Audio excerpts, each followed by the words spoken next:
Je veux rappeler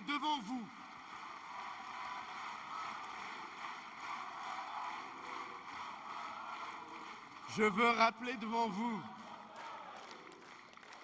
que l'avenir de nos enfants, ce n'est pas seulement l'école, c'est aussi l'exigence environnementale.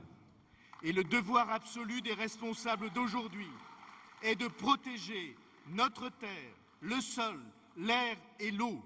Et là aussi, nous avons perdu 20 précieuses années, des années où la vie politique a été ballottée entre indifférence affairée et négligence coupable.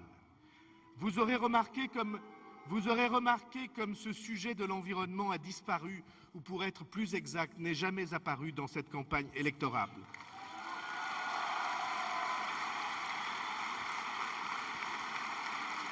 Le développement durable a été oublié, sacrifié sans doute sur l'autel de la crise, des intérêts économiques et des enjeux de court terme. Eh bien, je serai le président qui tiendra la promesse écologique. Je n'oublie pas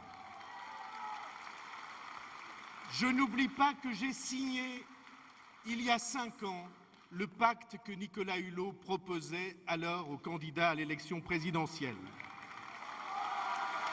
Eh bien, pour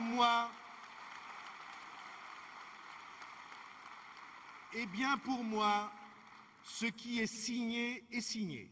Quand je signe quelque chose, je suis engagé et je veillerai donc.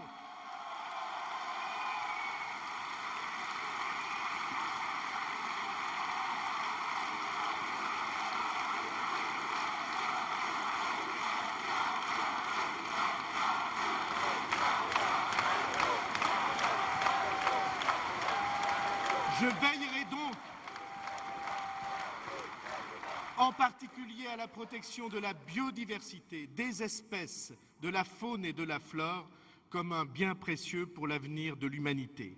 Je fixerai au gouvernement, en matière d'énergie, une feuille de route à l'horizon 2030, une triple exigence nécessaire: d'assurer la production électrique nécessaire en respectant à la lettre les injonctions de l'autorité de sûreté nucléaire que je proposerai de renforcer dans son indépendance.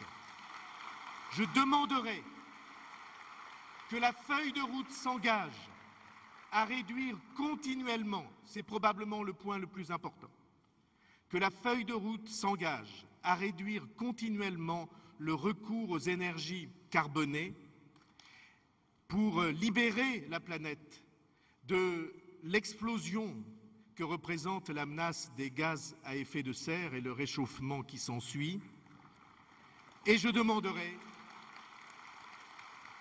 qu'en particulier en matière de recherche, tout ce qui doit être fait soit fait pour développer au maximum les énergies renouvelables.